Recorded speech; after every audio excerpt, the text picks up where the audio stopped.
started. Okay, good sir. You know, we get into these proceedings right now with you outdoors.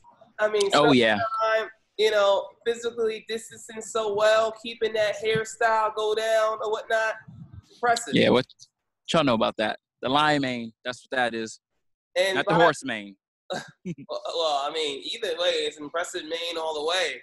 And speaking of Maine, as we were talking a little bit before about Sir Kanye West. By the way, this is the 17th anniversary of Through the Wire's music video all the way. Shout out to the Cootie and Cheek. They are sensational, best black directors of all time, best music directors of all time in my mind. He just picked his running mate for president, good Sir Pina. Who? I will tell you because it is actually someone not of the melanin background. It is someone, as I go to the Shade Room, I saw the Shade Room drop this news. The Shade Room doing more political stuff than me or whatnot. The Shade Room of all things. And the Shade Room went and basically said that his new nickname is Michelle Tinball. In fact, I'll share the screen. Michelle Tinball. I know. She I mean, thinking of Michelle, I mean, she reminds me of homegirl from Glee. Which one? And Glee has not had a good run of post Glee things. Let's just say that it's been tough. It has been tough for them. Like the only one that I know that's been kind of doing it has been the girl who played Mercedes on it, and I'm forgetting her name, but she's been doing some stuff. Well, I don't even know what Mercedes is. Like, rest in heaven, Naya Rivera, real talk. Leah Michelle, you are a racist, and Jane Lynch, you're a good person, everything like that. But that's just a situation. But most importantly, Michelle Tittenball. She doesn't even have a Wikipedia page. She's from Wyoming.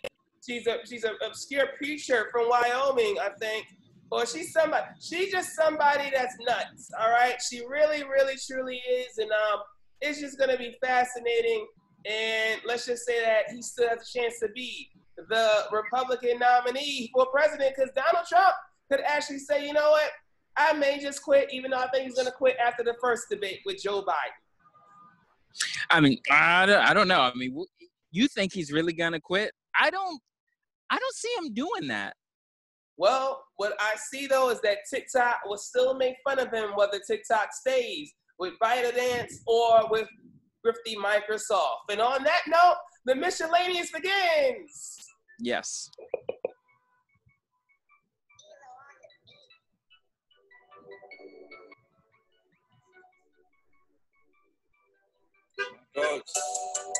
Hey, go get that money whenever. Go get the money whenever. Hey. Go get the money whenever. Go Hey. get the money. Hey.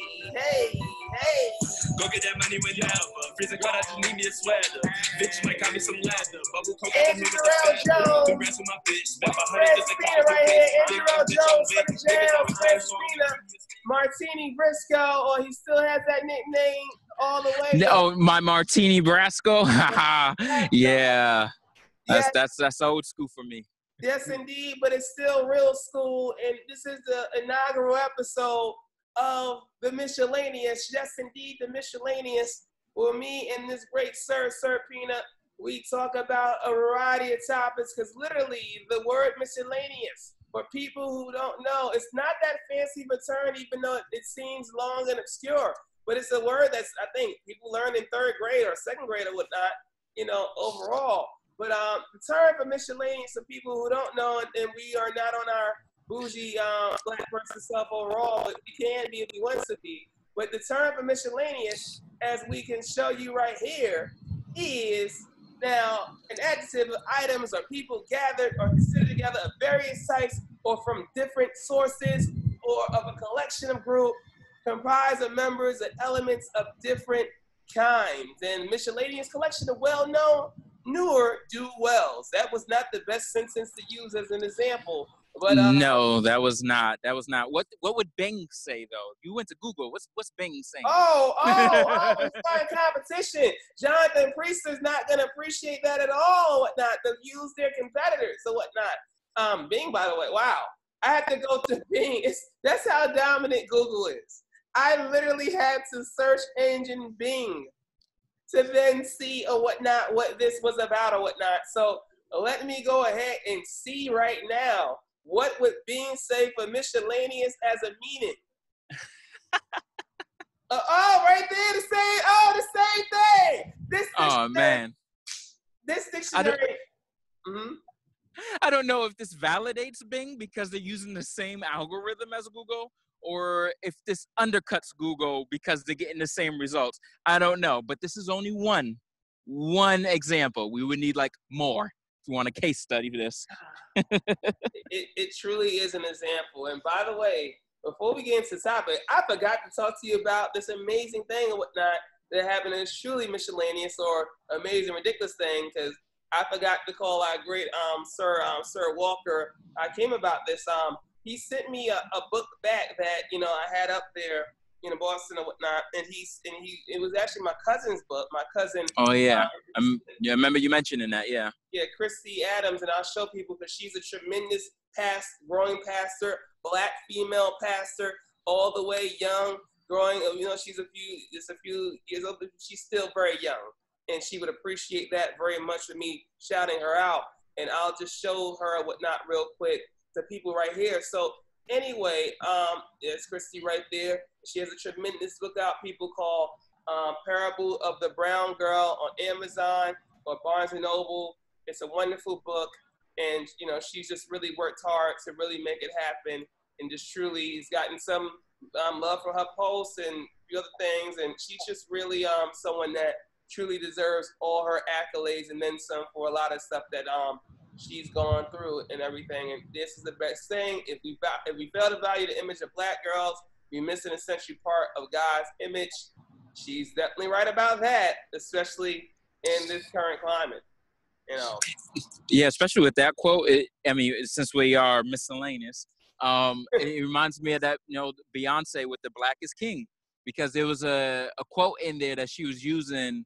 Like, apparently there was like some poetry, and I forget the artist's name. This is what happens when you're miscellaneous. You don't know all the names, but you know the content. That's right. And they were talking about how, if I'm gonna call myself a child of God, then I am a God. Mm-hmm. Like, how am I not gonna call myself a God?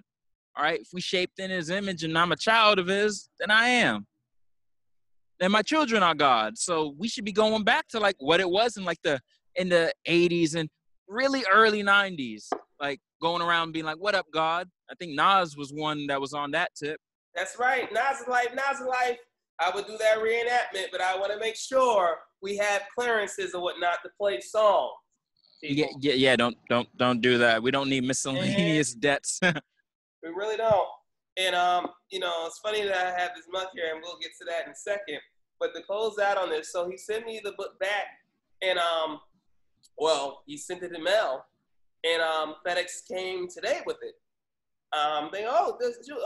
FedEx called me directly too. So I'm like, this is official. Like, they literally have your number and they call you once they're there at your door. And I didn't expect it to even come to that. So I was like, oh, cool. And then I get the package. I'm thinking, all right, it's in there. And the package is open. And the book is not there. And nothing's in there. And it turned out where I actually had a great talk with this FedEx good sir. We had a great positive talk about everything, ranging from politics to him being in Tennessee, which is where FedEx is, where FedEx started from. But ironically, because he went on vacation there, but also talked about the Yankees and everything. And then we just had this wide-ranging talk about, he's from the Bronx originally, and we had this wide-ranging talk about, how USPS, and FedEx, and everything like that. How if we fully funded our public postal service, we wouldn't have no need really for a FedEx or UPS to come through. And then now Amazon is dominated and went into the lane, and just a whole bunch of other topics and everything like that. And it was just a really amazing talk, despite the book not in the whole package now. FedEx, come on now, led by crazy Republican CEO.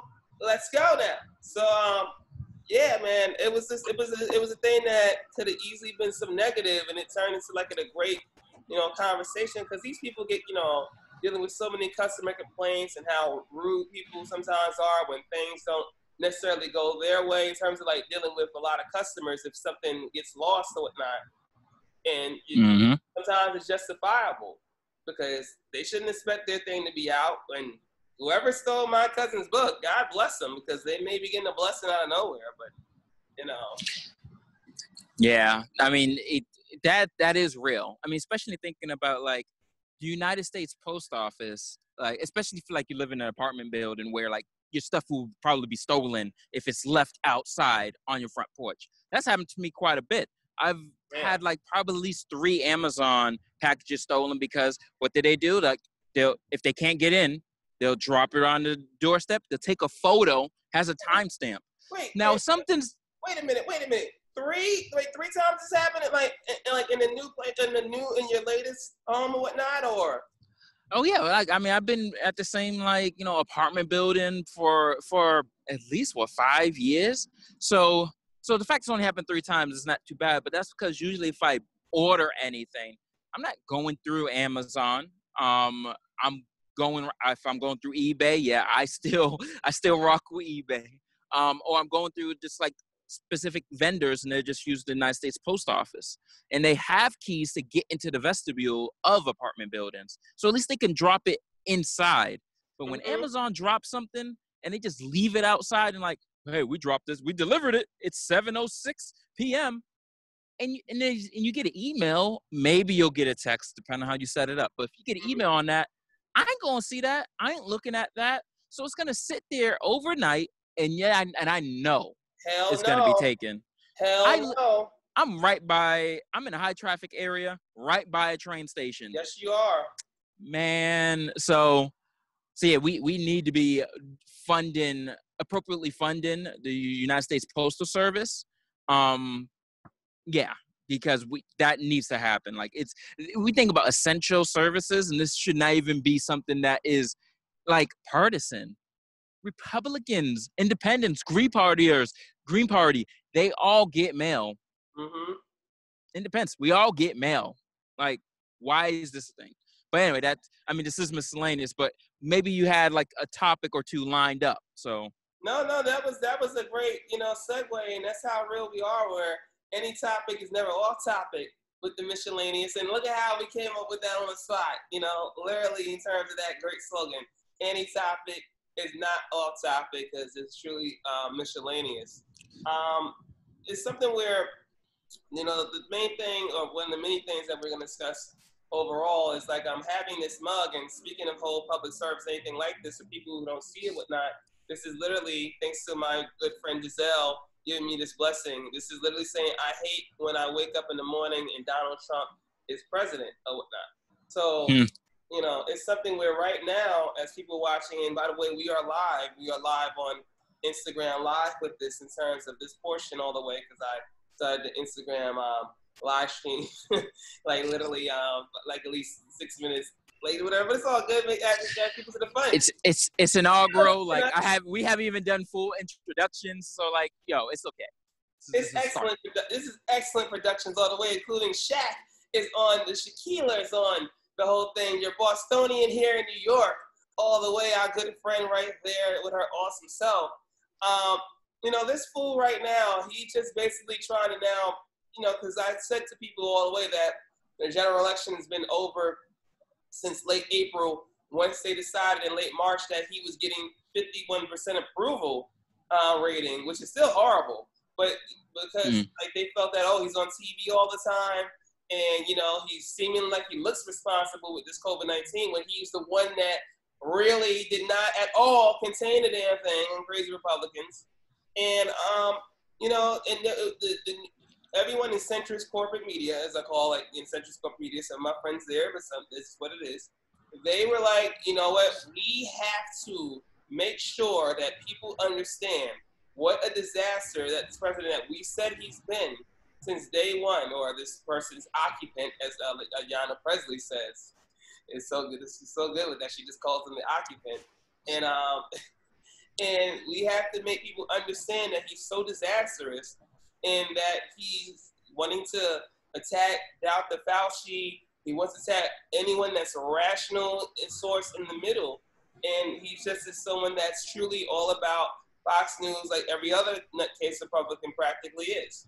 And now, after everyone's seeing how disastrous he's been, and you see every segment almost on CNN or MSNBC, and then anything in the New York Times or Washington Post or Boston Globe, where you're at, where they're just like this on him all the way, calling out his falsehoods, calling out his lies, but just calling out how disastrous he is in general. And it was something where I said, wow, they've really got a lot of people really aware. And then a lot of Republicans that are normally loyal to any Republican president in the suburbs, they started getting nervous and scared. Like, wow, this COVID-19 is really scary. And this COVID-19 is now spreading. And then, oh, damn, this thing is crazy. And really, towards the middle April to May, they really were like, wow, this is affecting our families. This is not just in New York or in Seattle or Los Angeles, it's really here coming now. And this is before everything tragically happened with George Floyd, but which added towards everything with that. And yeah, it's like something where now it's like literally, despite how Biden is basically a version of Hillary, is a male version, but he's just, has a tellywhacker, as I say, and he's not as famous as what Hillary was in the 90s, where Hillary was famous, but she was polarizing famous, unfortunately, because she's a smart woman. So no matter how anyone feels about Hillary and whatnot, in terms of her being too centrist and not, fully for to me the most rational issues, because she doesn't want taxes to be raised on rich people like her. That is something where she's clearly smart, really very presentable, has a lot of different friends through every single race, and to me, it's like very likable from a setting where you can just talk to her as a normal person, just like with Bill Clinton, despite the problems with Bill Clinton. He's friends with a lot of people for a reason. He's a very people person. He's really genuine as that, when it's away from politics. So, yeah, it's something where he's gonna, get blown out, and it's different because it's not 2016. I keep telling people it's not 2016. If we didn't have the pandemic, and we didn't have everything that's tragically happened that leads to Black Lives Matter restarting back up again and then going really, really global, then it still would be Biden being a little bit different from Hillary as a main key difference, because he's just a man, and Hillary's a woman, even though they're lockstep centrists all the way. So, I mean, that gender thing is huge, right? Yeah, that plays a big role. And if you think about what type of attack ads or tactics you can take, I mean, he can't go for he can't use that card of gender, right, with Biden, because you can't do that, right? And he's not a person of color, so he can't do that. So the misogyny and racism he can't use with Biden. Can he use the old card? Biden may not have it all together. Oh man, he's not even that much younger or older. Only 3 years younger, or 3.5 years, and he's proven that he's mentally unstable. So some of the things that will be the galvanize, the shocking things that he could use to galvanize people, he can't use. So that's gonna make that tighter. But I mean, hey, I mean you're definitely more informed on that end. When it comes to him trying to play both sides or trying to actually display some how should I say sense, is now talking about what you just said, he's putting out statements about COVID being a little bit more serious, and when it comes to schools being reopened, I mean, he flip-flopped, right? He went right from first saying, hey, we just need to get everyone in school, holding it was either a press conference or a roundtable or something where a superintendent from a local school, I believe in Florida, was talking about like what they're trying to do, and they were moving with a hybrid model. And he was just like, yeah, no, I just hope y'all work harder. Like, we can work harder to get everyone in there physically. And that's not what this is about. Like, it's not working harder to get everyone in there. It's about, can you even physically, do you even have the structure and the system set up to be able to do that? So now he's like actually trying to be rational about that. But the danger of that is like, if you could have been rational like months ago or at any point in your presidency, we'll be in a different place. But at least a month ago with this, like, then like you would feel like the government is pushing to support schools to make rational decisions. Instead of what happened down in Florida and in Texas. Like, oh, we're going to have everyone back. And then it blew up there. And they're like, maybe we got to rethink this. Like, this shouldn't be political. Schools should not be political. You know, and that's the thing, man, because you literally are a quality teacher and a public school teacher and a teacher that's, you know, really still young in the game doing this. And, it's something where this directly affects you overall, and how you're having to spend a lot of these days on Zoom in the summer when, I mean, you're just practically a month away from when school is like supposed to start again, sorry. And it's like you having to see and fill the gaps on, are we going to do like hybrid, or are we going to go remote? And I just have to keep it honest, even though, you know, it's like a lot of local decisions and everything like that in terms of mayoral stuff and whatnot. But practically, we have one party in this country that's always been deranged in the head, where even those that are in the purple states are blue, because Massachusetts is really a purple state, honestly. You know, like, there's a lot of people in Boston that aren't really the most liberal people in terms of fiscal. They want to keep their money and whatnot. You know, and then there's a lot of people outside of Boston to the west, and if they're not in Springfield, and they're not in any like little minority communities, whether well, Brockton's probably a little bit north of Boston, but those that in Framingham or all the way throughout or whatnot, that they're practically like upstate New York, where they're really Republican red, or they, you know, might as well be part of New Hampshire in terms of some stuff. So I liken it more like shit like Illinois, like Chicago's what swings them into Democratic to that blue. Yeah, that in Springfield. There's Springfield out there too, which is crazy. Yeah, I mean, it goes back to The Simpsons. Where were they really? I say Illinois. Did Family Guy address that on that episode, that crossover episode? I would have to go back and rewatch it. I think there has been a definitive answer on that, but I think it was still open for interpretation. But I would need to go back. I'm still going to take it that it's in Boston, well, outside of Boston, because I'm self-serving. I'm going to be biased. Sure, we don't refer to Boston as capital city, but whatever. I remember that great baseball episode for sure, but that was when the Simpsons really weren't.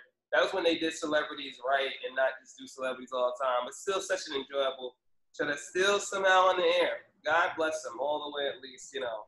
Even with some things they needed to do better in terms of black issues, but basically any white made cartoon, sure, Seth MacFarlane's cartoon. Let's not even get to the Cleveland show.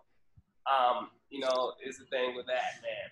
But yeah, man, this is something where I gotta say straight up, it's a real issue for me because, you know, thankfully my mom's retired as a teacher, but it's really a thing, man. And I'm like, there should be, and it's a shame that we have a nutcase in Betsy DeVos or whatnot, who has no teaching background whatsoever, whatnot, whose, you know, brother is really a nutcase, Eric Prince, in terms of Blackwater.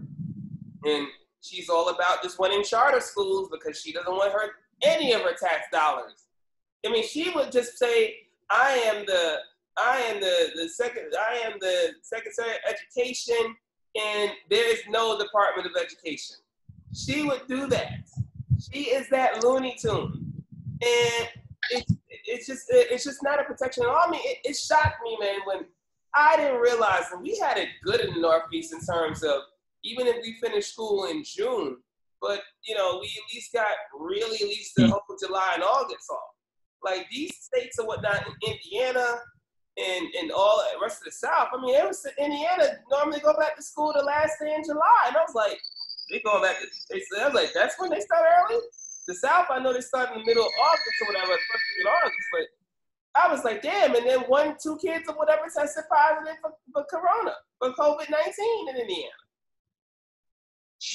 Yeah, I mean, I ain't gonna beat up on Betsy DeVos. She's definitely not fit for the position that she is in. But I ain't going or anything. Wow, I ain't gonna lie though. Like, even when there's been Democrats in the White House, there's been Secretary of Educations that really probably shouldn't have been in there.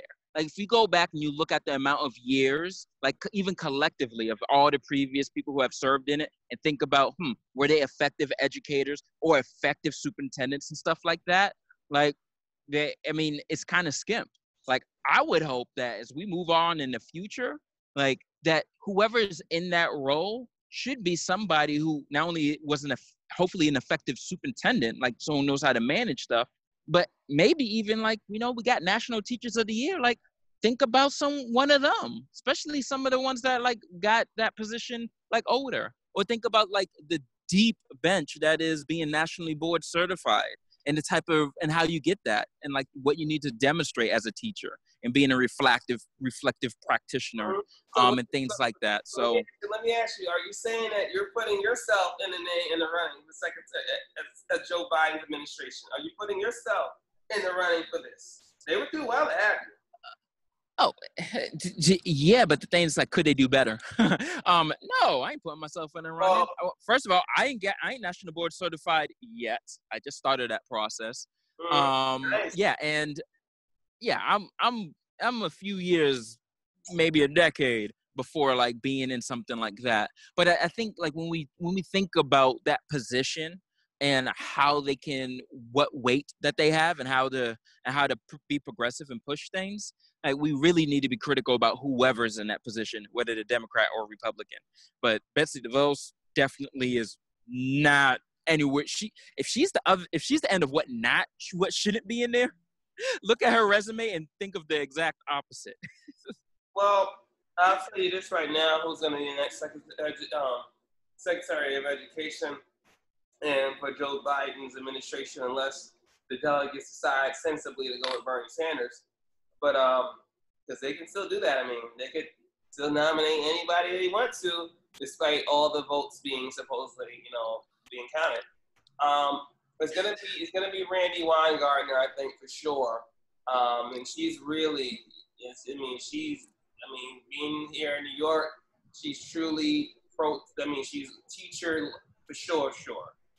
Now, so a lot of teachers definitely got upset with her over her not fully siding with Bernie Sanders on this thing, but she's truly very teacher. She is very teacher, very real. She cannot stand Betsy DeVos, even where, it's like how Nancy Pelosi feels about Betsy DeVos, but even more because she's an actual teacher, is Randy Weingartner. So I definitely think that she would be the next Secretary of Education, because she just can't stand Betsy DeVos and would do the exact opposite of many things. And seeing her in this Sam Vinograd, I think Sam Vinograd's going to be Secretary of State for Joe Biden for sure. But and also I've said it from early May, or at least the last week in April. It was something where it was a tie between Amy Klobuchar and Stacey Abrams to be the next VP. And Amy Klobuchar has told people, and I'm going to post about this more probably tonight if I have time, she was given the original role to be Joe Biden's VP. And the reason why I know that, she literally spilled the beans by accident the day before Super Tuesday. On Super Tuesday Eve. In fact, I'll show people right now while they'll watch this or whatever, as we get on this or whatever, when I share this. And that's what's so incredible about Zoom. You can be able to share things. But she practically spilled the beans on this to Amy Klobuchar.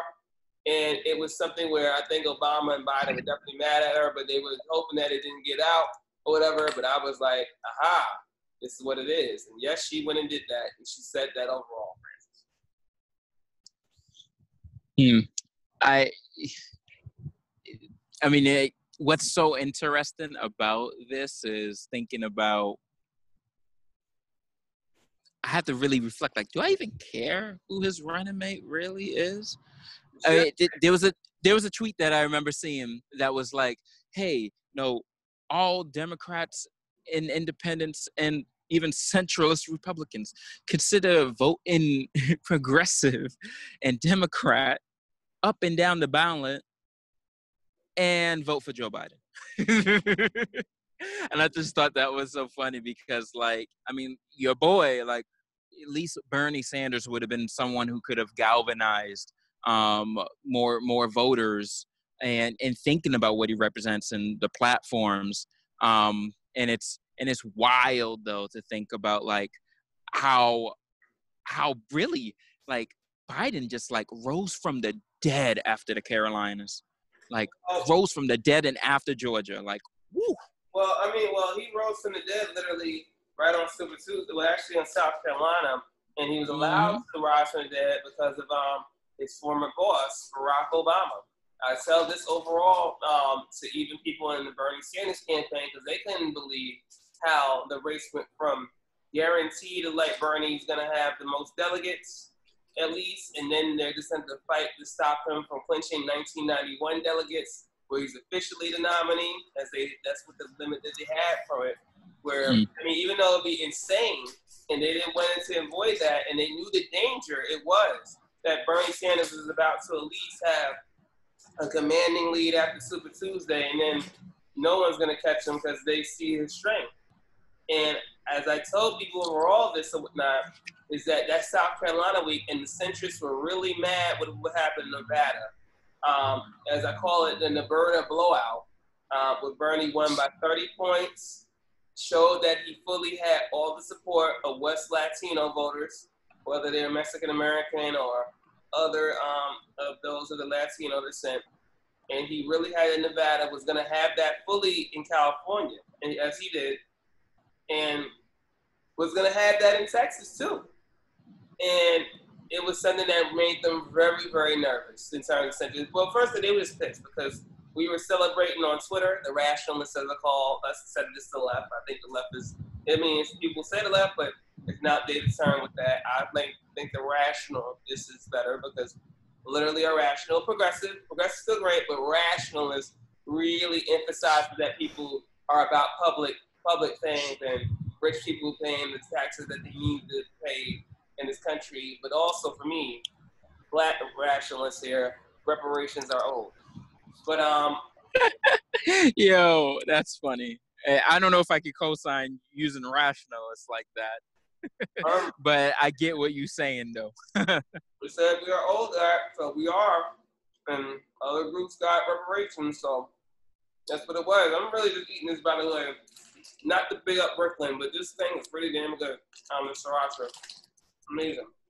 But I hope you're eating that in moderation, you know, because people like with the melanin that we got and where we from, like, you know, you got to watch that. Be healthy.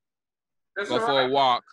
Anyone watching this, make sure you eat your snacks moderately. Like, man, please good point. don't overdo it. I want you to be alive. Blue Vlog is a great feature, everyone. He's giving a full public service announcement. I'm literally on the podcast, so just to know I'm happy with life. I can't. I know, it's real. No one does this, is real, people. It's something where they were so irate that we were making fun of them on Twitter. We were all laughing at Claire McCaskill freaking out saying, we need someone to stop Bernie from getting a nomination. James Carville freaking out saying, someone's got to stop him. They would not even give this man credit and love over a 30-point victory, Francis. And it was just like they really were adamant. And Obama knew after Jeff Bezos didn't stop Bernie when they tried to leak out that Russia was helping him the day before the Nevada blowout, which was clearly obvious. how what happened in Iowa is still a travesty, honestly, where it's a Bush v. Gore in proportions, and how they tried to just stop Bernie's momentum and tried to prop up Buttigieg by fixing the numbers in certain precincts or whatnot. And it was so bad that the AP could not declare a winner of the Iowa caucus for the first time ever. And they only did that because they knew Bernie Sanders would have a tremendous momentum all the way there again, because he tied Hillary practically 4 years ago in the Iowa beginning, and then just dominated her in New Hampshire, and that's when they got really concerned. It was like, we hope that black and brown people can save us from Bernie keeping it real. Yeah, I wanted to get your take on this piece of, like, because I'm thinking about, like, even what happened when we got with COVID and stuff, and what happened in, like, Wisconsin with the voting and stuff. Like, do you think, like, how do you think this is gonna go? Like, when we have to go and we're doing voting and we're doing mostly some states gonna be doing absentee ballot or cities and stuff like that. Like, how do you think we're going to do with potentially waiting like nearly a full week before all votes are counted? Well, they're showing the concern, and this is why I'm in all the way on Stacey Abrams getting the VP, because that's been literally her issue for like the past 2.5 years. First, registering to vote, then making sure people are able to really vote, then people making sure their votes are counted, and then our system is really like in order instead of the mess that it is now, because we've had a disaster here from the New York primary where Carolyn Maloney and Siraj Patel's race in the Manhattan districts. And then, Siraj Patel is a very annoying centrist and that type that feels like he's very privileged and owns something. He has the right in terms of saying that, this is a disaster in terms of our, mail-in ballots. We haven't handled it well because it was during COVID-19. It was the first time this district got it all the way. And it was just really that wild. And we still haven't had a winner in 5 weeks. 5 weeks is taken. Now, it's a primary more than just like a state in general, like, in a state, like at least a general election, where it would be better return in terms of that. But it's still embarrassing, completely embarrassing that this has happened. And Abrams is important because, first off, I think it's going to be a clear blow. First off, honestly, as I've told people, I feel that our fool in the White House is going to resign in September after the first debate. Because he's already setting it up to say it's going to be a fix, this is a hoax, mail-in ballot is a hoax, even though he does mail-in balloting. It's going to be a hoax, all this or whatever, where he's going to probably say, I do not want the pride of losing all 50 states, and I'm going to just make up and say, like, oh, this is a hoax, this is what it is, I'm going to pull a Nixon and roll out. Yeah, I mean, he's a nut for that, talking about, like, mail-in ballots, it's people are going to be lying, like it's a fraud, like people can cheat, but you're right, like he does absentee ballot. Absentee ballots basically are mail-in ballots. Like that's what you have to do. And at least like when it comes to absentee ballot, you're mailing it over states. Like that's how our military, like our servicemen, women, and individuals are doing it. Like they mail it in. It has to go sometimes even overseas. So when we're thinking about mail-in ballots for people who live in the city that they are in, may seem a little bit more reasonable, especially when you got states who've been doing it for years and it works. But yeah, he's funny. He's been tripping up on that and couldn't keep them separate from each other. So then he ended up praising mail-in ballots, meaning to praise absentee ballots. It's like, yo, you're silly. You're silly. But that's that guy. It's the orange one. Yeah, and that's why he, I think, will just roll out. And that's why Kanye, honestly, still, to me, has a slight chance to be a Republican nominee. And if even though they're still going to lose historically, Republicans, no matter how many centrist candidates the Democrats have, annoyingly enough. Because Amy McGrath in Kentucky should have lost to Charles Booker, and there was a lot of weird stuff that happened there. And they have a lot of centrist candidates, but Republicans have made so many people scared and nervous about how these people have the only ideology that they have is forcing people to go back to work and you're not going to get $600 unemployment because we think that's too much for you. And some of you said that you are making more in unemployment than you are at your regular job. This is something that we got to change. And the thing about that is, then the regular job isn't paying them damn enough, and they're paying them like near poverty, if that's the case. You know, and that's how I feel. I mean, what is our federal minimum? Is it $7.50? Well, it's more than that now, but on the federal level, they were trying to really push it to 15. Now I have to see it's officially 15. Yeah, and it needs to be pushed to 15 because I don't think it's been official yet, but that makes sense, right? Like, livable wages shouldn't be an issue, and that's one of the things that I feel like it's so crazy about the misuse. Sorry, man. So still $7.25 is American. Man, I gave an extra quarter. Because Republican nutcases, of course, have stopped this, and then some centrist Democrats have not been. But people got to understand, not all Democrats are fully in control. This is why people got to vote. This is why you have to get rid of crazy Republicans in order to then have the real important debate, which is centrist Democrats versus rational Democrats and real Democrats. Like, that's what you have to have. You said the real Democrats. Everyone's a real Democrat, but whether you're going to be a Democrat primarily for, elite rich people or primarily for middle class to lower class people, particularly for black people first overall, you're going to have to really decide. People are going to have to really decide who they're going to side with. And that's where the interesting debate happens, and not the clown show from conservative nutcases of that deranged nutcase party, as I call the Republican Party. Because it's really nutcase, in my perspective. Now, friends may not go that far and whatnot, even though I have some friends that's conservative and whatnot. God bless them. But this is why we just had this fact thing or whatever. And we're going to talk about that in a second to close or whatnot, because it's something that's really important to discuss in terms of TikTok. Yeah. I mean, I don't know how much time we got left. I know we got a short amount of time. Well, it'll be quick because, you know what? Either TikTok or Devin McCourty. Because you saw what Devin McCourty said about how ridiculous the NFL is being right now. No, I haven't heard what he said. I mean, let's see. I got to get the NBA player's name who was talking about his choice of not kneeling and wearing Black Lives Matter. John denies it. I'll cue it up. I'll cue up first Devin McCourty for you, where Devin McCourty kept it real.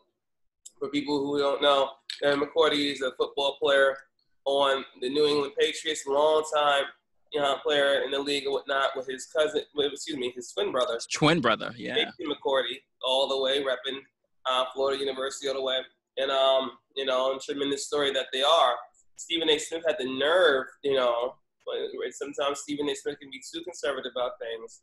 And Devin McCourty kept it real. He was just so honest. And he had the quote for, I think, Nesson, or he was talking on a live stream. I'm so sorry. It's someone who I got to think about having, I got to really talk to, because he's just really a thoughtful, really great person and whatnot, Devin is. And, he was just right, because players are fully opted out. There's already been 8 Patriots that have opted out.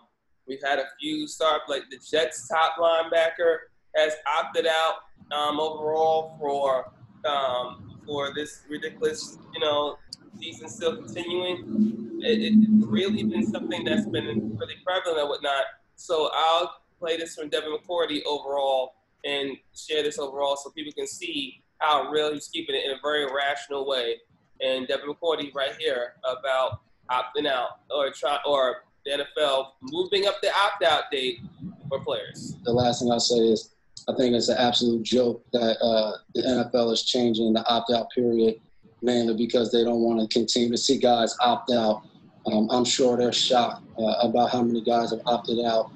I think it's terrible. I think it's BS that the league has changed that date because you guys know Monday will be our first day in the building. So to try to act like guys are making a decision about something other than virtual meetings is a joke, but I think it's something that we go through as players. And when players understand how much power we have, we've seen things change for us. I mean, primarily even with this deal, with the COVID-19 and trying to get everything back.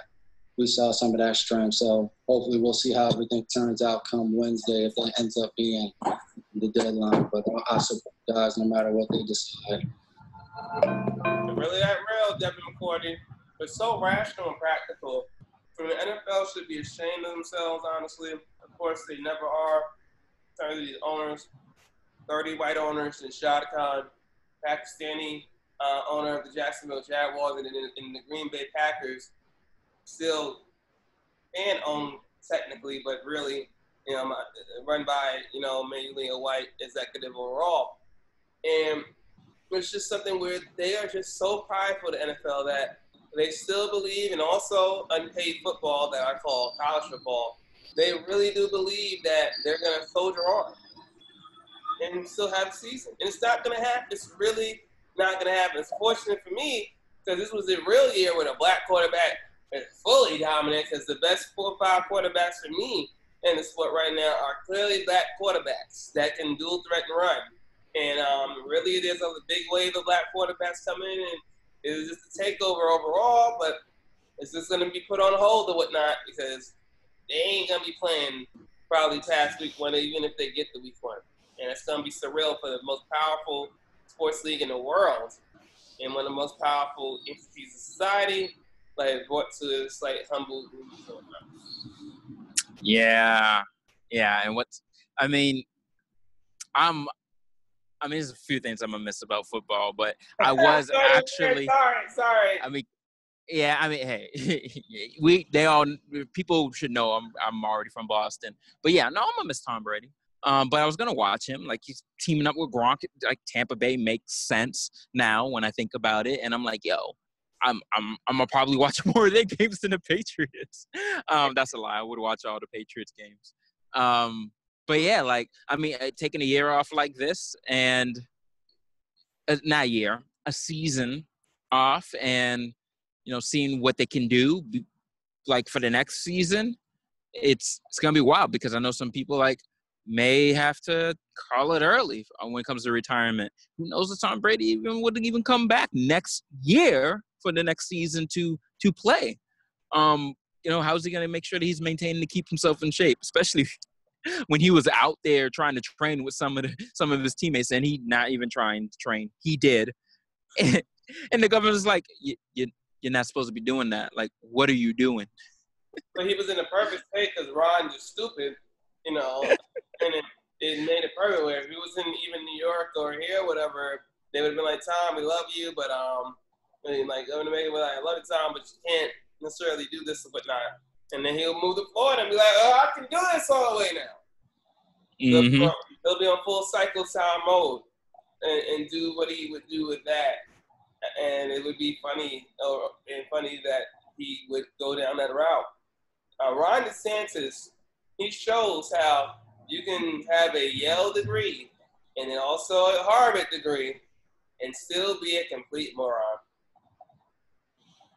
Yeah, you write about the elitism of things, and being able to use the privileges you have incurred, especially on a socioeconomic status, and be able to get into some of these prestigious institutions, because you got a lot of advantages, and you can get accepted because maybe you were paid to get, your parents had paid to get in there, or you're a legacy or something like that. But yeah, like having a diploma, having this little piece of paper does not indicate that you are actually going to be fully smart. Mm-hmm. That's right.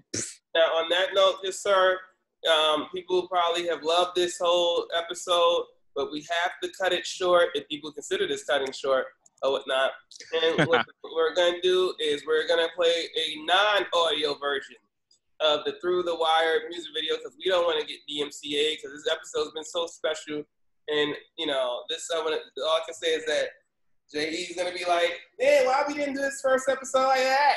I'm like, well, it's just, it just happened that way where this was perfect with the sound. But we're going to close this out right now.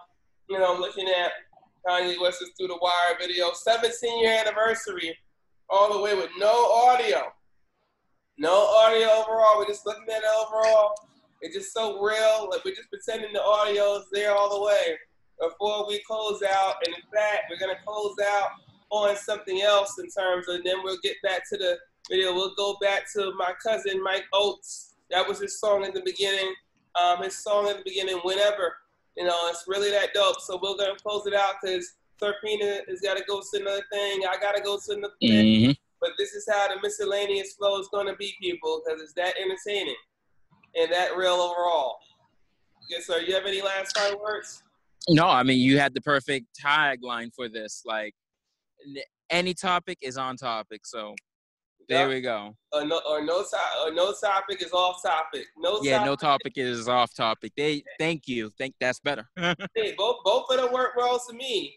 And on that note, we're going to be out right now. Francis Pina, great sir right now. Andrew L. Jones here.